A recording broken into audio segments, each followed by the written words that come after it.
আচ্ছা, কি অবস্থা সবার? আমরা বল অধ্যায়টা করতেছিলাম।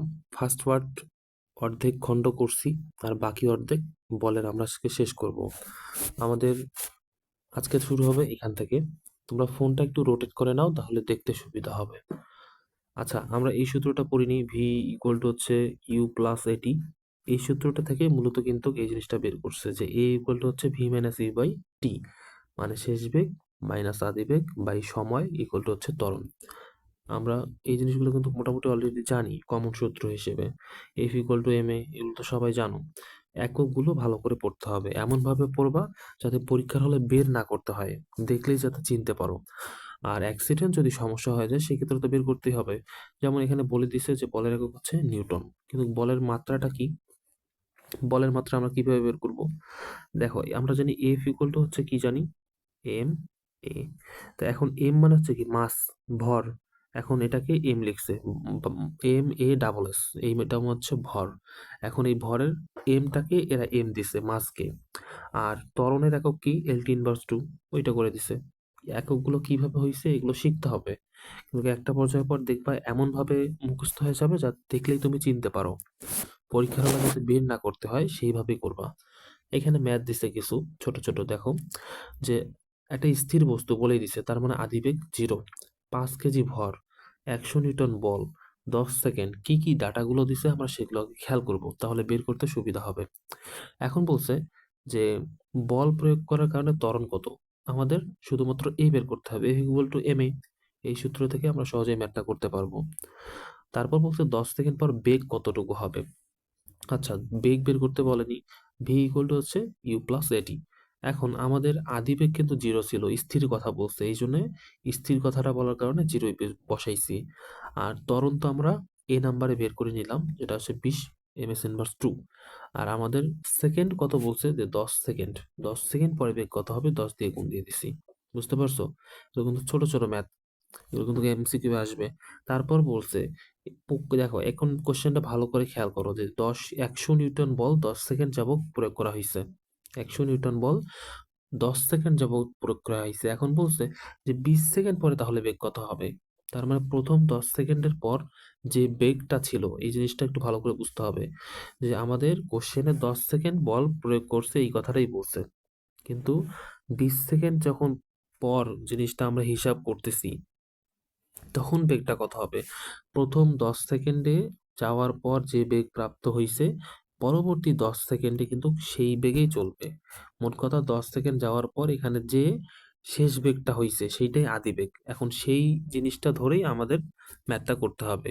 ম্যাথটা কেমন, যে যেহেতু 10 সেকেন্ড পর বল প্রয়োগ করা হয়েছে, এরপর যেহেতু আর বল প্রয়োগ করা হয়নি, 10 সেকেন্ড পর্যন্ত প্রথম বল প্রয়োগ করছে, পরবর্তী 10 সেকেন্ডে আর কোনো বল প্রয়োগ করা হয়নি। আমাদের কোশ্চেনে 20 সেকেন্ড পরেই কিন্তু বেগ চাইছে। বুঝতে পারছো? তার মানে পরবর্তী 10 সেকেন্ড কিন্তু সমবেগে গেছে। তার মানে বেগটা কি একই আছে, আমরা যেটা বের করছি আগে প্রথম 10 সেকেন্ডের ক্ষেত্রে, সেইটাই হবে অ্যান্সার। বুঝতে পারছো? দেখো, পরে বলছে যে 20 সেকেন্ড। আচ্ছা, পরের কোশ্চেনটা কি ছিল, যে 20 সেকেন্ড সময় কতটুকু দূরত্ব অতিক্রম করছে। 20 সেকেন্ড সময়, এখন 20 সেকেন্ড সময় ও তো আমাদের প্রথম একটা বলছে 10 সেকেন্ড গেছে। 10 সেকেন্ড যাওয়ার পর তারপর কি করছে, পরবর্তী 10 সেকেন্ড গেছে। তো এটা হচ্ছে প্রথম 10 সেকেন্ডের ক্ষেত্রে আমরা কি বের করব, যেহেতু প্রথম 10 সেকেন্ড বের করতেছি, তো একটা ত্বরণ ছিল। দেখো, এখানে কিন্তু একটা ত্বরণ দিয়ে দিছে, যেটা বের করে নিছি আমরা। দিয়ে দেয়নি, মানে আমাদের এ নাম্বারে বের করে নিছিলাম। তার মানে এটা কি ত্বরণে গেছে প্রথম 10 সেকেন্ড। আর এখানে তো কোশ্চেন ওইভাবেই বলছে, হয়তো দেখো যে বল প্রয়োগ করার কারণে ত্বরণ কত ছিল, তার মানে জিনিসটা সমবেগে যায়নি প্রথমটার ক্ষেত্রে, প্রথম 10 সেকেন্ডে একটা ত্বরণ নিয়ে গেছে। এখন সেই ক্ষেত্রে আমরা প্রথম 10 সেকেন্ডের ক্ষেত্রে সূত্র দিয়ে বের করলাম, u t plus half of a t square, half a t square. আর আদিবেগ তো 0 ছিল, স্থির। তার মানে এইখান থেকে আমি প্রথম 10 সেকেন্ড বের করলাম, কিন্তু পরবর্তী 10 সেকেন্ডের ক্ষেত্রে প্রথম 10 সেকেন্ডে যে বেগটা আমরা বের করছি সেই বেগটা ইউজ করব। তার মানে ভি, এই দেখো 200 দিছে কিন্তু। বুঝতে পারতেছো? আর টি হচ্ছে পরবর্তী 10 সেকেন্ড। তার মানে টোটাল দূরত্ব কত অতিক্রম করলো সেটা আমরা বের করলাম। 1000, 2000 ইকুয়াল টু 3000, মানে 3 কিলোমিটার। বুঝতে পারছো? তারপরেও কোশ্চেনটা কি ছিল, যে বেগ এবং অতিক্রান্ত দূরত্ব গ্রাফ চিত্র এঁকে দেখাও। এটা লাগবে না, জাস্ট এমনিতে দেখো। বেগ এবং সময়, বেগ এবং অবস্থান, এই দুইটার গ্রাফ আঁকে দেখাইছে। এইটা কেমন, যে একটা বস্তু যখন ত্বরণে যায় স্থির অবস্থা থেকে, তখন একটা জিনিস এইভাবে উপরে ওঠে। আবার যখন সমবেগে যায় তখন এই দিক থেকে সমান অবস্থান করে। আবার যখন মন্দনে যায়, মানে ত্বরণের বিপরীত, একটা বস্তু ত্বরণে যাচ্ছে, একটা মন্দনে গেলে নিচে যাবে। বুঝতে পারছো? এগুলো হচ্ছে চিত্র। এই যে এই জিনিসটা ত্বরণে যাচ্ছে, এইটা আবার সমবেগে যাচ্ছে, এগুলোই বোঝানো হয়েছে এখানে। এগুলো ছোট ছোট ম্যাথ, এগুলো পারবা। এই যে এ বের করছে, এম বের করছে একই ছোট সূত্র দিয়ে। মহাকর্ষ বল, মহাকর্ষ বলটা কি আমরা জানি, সব থেকে দুর্বল বল। এটা কি জানো? আর সব থেকে শক্তিশালী বল হচ্ছে সবল নিউক্লিয় বল। আচ্ছা, মহাকর্ষীয় যে ধ্রুবক, এই সূত্রটা একটা ছিল না, যে মহাকর্ষ বল কি? দেখো, এখানে এই সূত্র একটু মনে রাখতে হবে, এটা দিয়ে আমরা ম্যাথ করব। জি এখানে কি, যে এখানে হচ্ছে মহাকর্ষীয় ধ্রুবক, এর একটা মান আছে, এই মানটা মুখস্থ রাখবা একক সহ একদম। বুঝতে পারছো? এফ ইকুয়াল টু হচ্ছে জি, প্রথম বস্তুর ভর এবং দ্বিতীয় বস্তুর ভর, এইটাকে এরা M1 M2 দ্বারা কল্পনা করছে, এবং দূরত্বটাকে ডিটাকে, ডিস্টেন্সটাকে এরা আর দ্বারা কল্পনা করছে। মানে প্রথম বস্তুর ভর দ্বিতীয় বস্তুর ভরের গুণফলের, মানে ভরের গুণফল এবং এদের দূরত্বের বর্গের ব্যস্তানুপাতিক। সাথে কি গুণ অবস্থা থাকবে, মহাকর্ষীয় ধ্রুবকটা গুণ অবস্থায় থাকবে, এটাকেই আমরা বল বলবো। বুঝতে পারছো?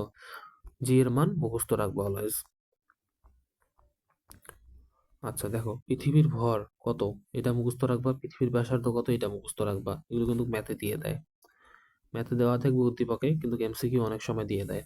আমরা জি এর এই সূত্রটা মনে রাখবো, জি ইকুয়াল হচ্ছে জি এম ভাগ আর স্কোয়ার। অনুপাত আকারে একটা ম্যাথ করতে হবে, সুতরাং এই সূত্রটা একটু মনে রাখতে হবে। জি ইকুয়াল জি এম ভাগ আর স্কোয়ার। যদি যে কোনো উচ্চতা থেকে বলে, যে ধরো বলতেছে 3200 কিলোমিটার উচ্চতায়, তখন আর প্লাস এইচ, এই নিচে আর স্কোয়ার আছে না, আর এর সাথে এইচ স্কোয়ার দিয়ে একবারে করতে হবে। এটা হচ্ছে অতিরিক্ত যে দূরত্বটা তোমার কোশ্চেনে থাকবে, সেই দূরত্বটা। তার মানে উপরে থাকবে জিএম ভাগ আর স্কোয়ার। বুঝতে পারছো?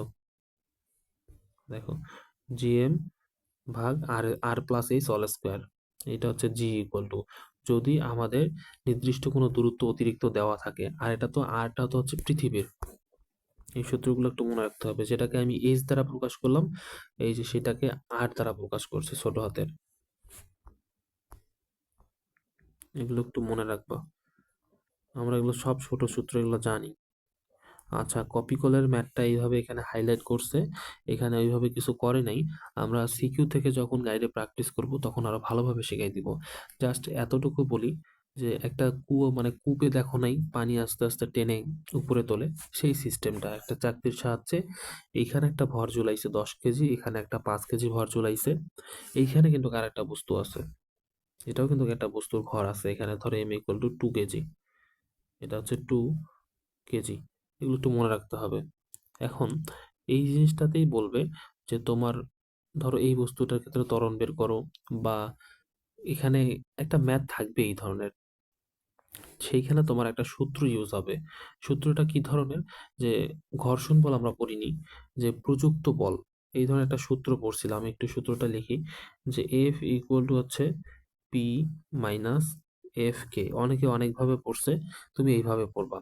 কিভাবে পড়বা, যে এফ বলতে আমরা কি বুঝতেছি, কার্যকর বল, আর পি তে প্রযুক্ত বল, নাম দিয়ে মনে রাখতে পারবা, প পি প্রযুক্ত। তার মানে এটা হচ্ছে প্রযুক্ত বল থেকে ঘর্ষণ বল বাদ দিলে আমরা কার্যকর বল পাবো। বুঝতে পারছো?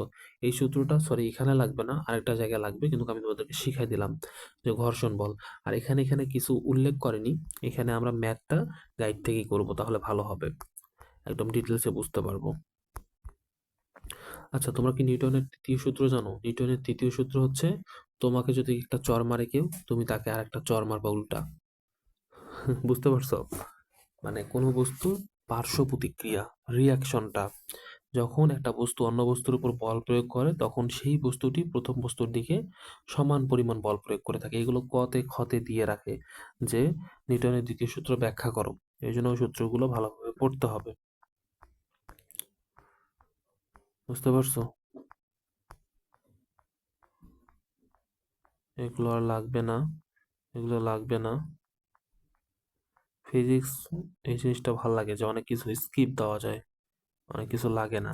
আমরা ঘর্ষণ বলের যে সূত্রটা পড়াইলাম একটু আগে, ওই সূত্রটা মনে রাখবা যে কি, এফ ইকুয়াল টু হচ্ছে পি মাইনাস এফ কে। এটা দ্বারা কি, এটা হচ্ছে প্রযুক্ত বল পিতে, আর এটা হচ্ছে এফ কে তে হচ্ছে ঘর্ষণ বল, আর এটা হচ্ছে কার্যকর বল। এই সূত্র দ্বারা আমরা ঘর্ষণের ম্যাথগুলো করব। ঘর্ষণের আরেকটা সূত্র আছে।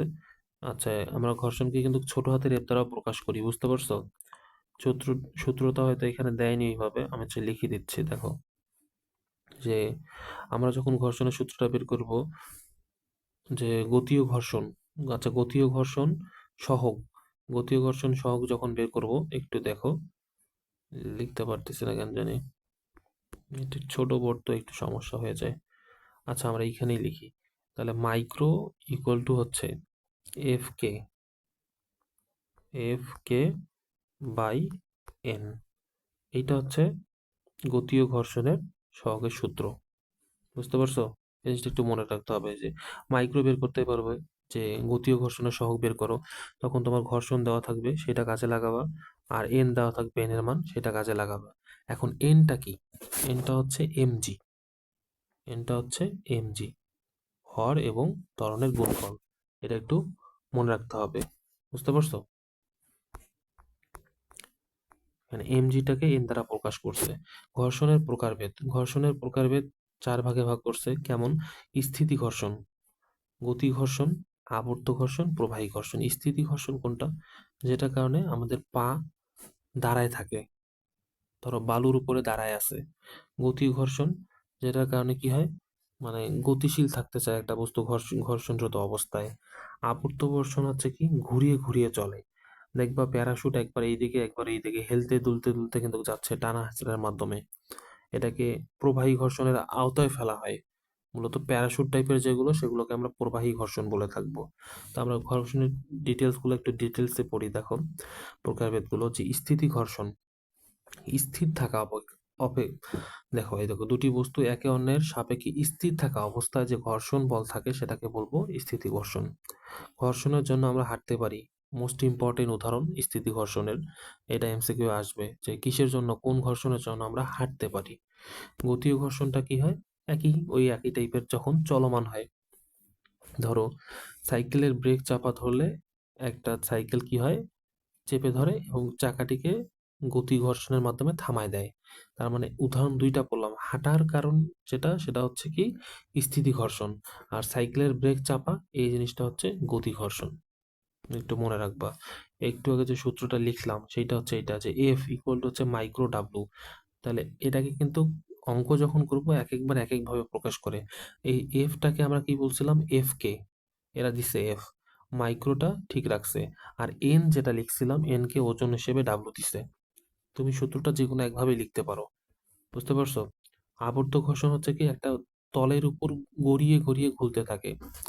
এই যে এরা এখানে লিখে দিচ্ছে যে একটি তলের উপর যখন অন্য একটি বস্তু গড়িয়ে বা ঘুরতে ঘুরতে চলে, তখন সেটাকে আমরা আবর্ত ঘর্ষণ বলবো, বুঝতে পারছো? প্রবাহী ঘর্ষণ, যখন কোনো বস্তু তরল বা বায়বীয় পদার্থের ভিতর দিয়ে যায়, সেটাকে বলবো আমরা প্রবাহী ঘর্ষণ। এটা একটু মনে রাখবা। এই যে প্যারাশুট নিয়ে যখন কেউ নিচে নামে, এটা কিসের উদাহরণ? প্রবাহী ঘর্ষণের উদাহরণ। উদাহরণগুলো আশা করি মনে রাখতে পারবা, উদাহরণগুলোই ইম্পর্টেন্ট।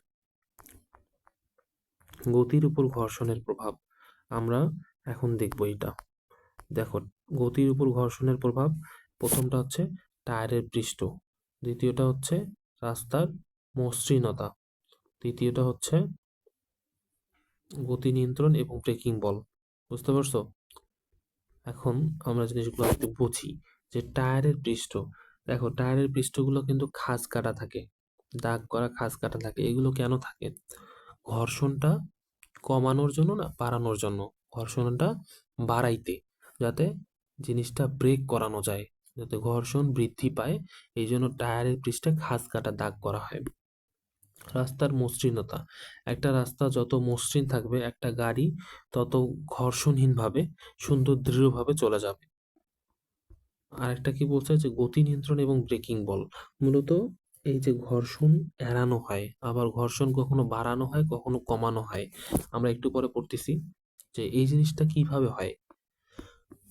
এই যে ঘর্ষণ বাড়ানো এবং কমানো, দেখো, ঘর্ষণ কমানোর জন্য আমরা কি করে থাকি? বিভিন্ন জিনিস ইউজ করে থাকি। পিচ্ছিলকারী পদার্থ যেগুলো, দেখো না এই সাইকেলে দেয়, ছেলেরা বেশিরভাগ জানবা যে গ্রিস বা লুব্রিকেন্ট জাতীয় এক ধরনের পদার্থ দেয়। লুব্রিকেন্ট কি? তেল, মোবিল অথবা গ্রিস জাতীয় পদার্থ। এগুলো একটু মনে রাখবা যে গ্রিস জাতীয় পদার্থ বা লুব্রিকেন্ট কোনটা। এগুলো দিয়ে ঘর্ষণ কমানো হয়। গাড়ির চাকার বল বিয়ারিং এ এগুলো ব্যবহার করা হয়। বুঝতে পারছো? এই পয়েন্টগুলো একটু দেখবা যে কিভাবে ঘর্ষণ বাড়ানো হয়, কিভাবে ঘর্ষণ কমানো হয়। যেমন বলছে যে দুটি তলে ঘর্ষণ হচ্ছে সেগুলো অমসৃণ বা খসখসে তলে তলা। তুমি ঘর্ষণ বাড়াবা, গাড়ি একটা থামাইতে হবে, তাহলে কি করতে হবে? তলটা, যেমন টায়ারের চাকাটা তুমি খাঁজ কাটা করে তুলছো না, সেটাই বলছে যে অমসৃণ বা খসখসে করে তুলতে হবে। যে দুটো তলে ঘর্ষণ হবে সেটা আরো জোরে চেপে ধরতে হবে। চাপ বেশি যখন অনুভূত হবে তখন ঘর্ষণটা ঘটবে, একটা শব্দ হবে। বুঝতে পারছো? ঘর্ষণ বাড়ানো কমানোর একটু পয়েন্টগুলো পড়ে নিবা। আচ্ছা, আমাদের এটা ক্ষতে খুব বেশি আসে একদম বলতে গেলে, যে ঘর্ষণ একটা প্রয়োজনীয় উপদ্রব্য ব্যাখ্যা করো। ঘর্ষণ একটা প্রয়োজনীয় আবার উপদ্রব্য কেন? এইটা কিন্তু আমাদের বাস্তব জীবনেই বেশিরভাগ ঘটে থাকে। গাড়ির ইঞ্জিন যে গরম হয়, আবার একটা যে শব্দ সৃষ্টি হচ্ছে তোমার ব্রেক ধরার ফলে জোরে, একটা যে ক্যাচক্যাচারি একটা যে আওয়াজ হচ্ছে, এটা তোমাদের জন্য একটা উপদ্রব না? চোখে আর সরি, মানে শব্দ দূষণ না? এই জন্যই বলছে যে এটা একটা উপদ্রব, কিন্তু আবার তোমার প্রয়োজন। তোমার যদি গাড়িটা সঠিক জায়গায় সঠিকভাবে না থামে, অ্যাক্সিডেন্ট হবে না? এই জন্য মূলত এই ব্যাখ্যাটা একটু দেখে নিবা যে কেন এটাকে এই কারণে মানে প্রয়োজনীয় উপদ্রব বলা হয়। মূলত আমাদের অধ্যায় এটাই ছিল। আমরা এর পরবর্তীতে গাইড থেকে সিকিউ গুলো প্র্যাকটিস করব। ঠিক আছে।